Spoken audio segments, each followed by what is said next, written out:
அப்பா எனக்கு வேண்டாம்டா கொண்டு கூட குடிங்க ஒண்ணு நானே கூட தாத்தாசிட்டு ரெண்டு கவலையில இருக்கிறேன்னு இதே தண்ணியை கொண்டு வந்து குடிங்க சின்ன எல்லாம் அப்படி தூக்கி வளர்ந்த ரெண்டு தெரியுமே இன்னெல்லாம் நான் தூக்கி வளர்க்குறேன் தூக்கி வளர்க்கலாமே வேண்டாம் நீ கொண்டு கொடு அம்மாட்டு சாப்பாடு சாப்பாடு சாப்பிடுங்க எனக்கு வேண்டாம் போ சாப்பாடு ஒன்று வேண்டாம்ன்றவன் வேண்டாமண்டா கொண்டு போயிட்டான் திருப்பி ரெண்டாம் தரம் கேப்பம் சூழல்லாம் ஒரு பிள்ளைய சாப்பாடு சாப்பிடுங்க அங்கால கொண்டு வேண்டாமண்டா நீட்டி கொண்டு இப்ப நடிப்புக்கு நீ சாப்பிடுங்க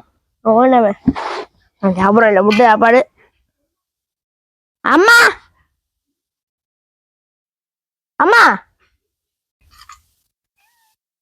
சொல்லடா முட்டை வேண்டாம் சரி ஏன் வீட நாக்கி வைக்கிற சாதனை எனக்கு சோதனை எடுக்கிறீங்கல்ல சோதனை எடுங்க அதான் பாந்தா என்ன கொண்டு தாடாடே பார்த்து கொண்டு எல்லாம் ஒரு புள்ளைய நாக்கி முட்டை வைக்க கொண்டு வரான் எனக்கு தாரான் இல்லை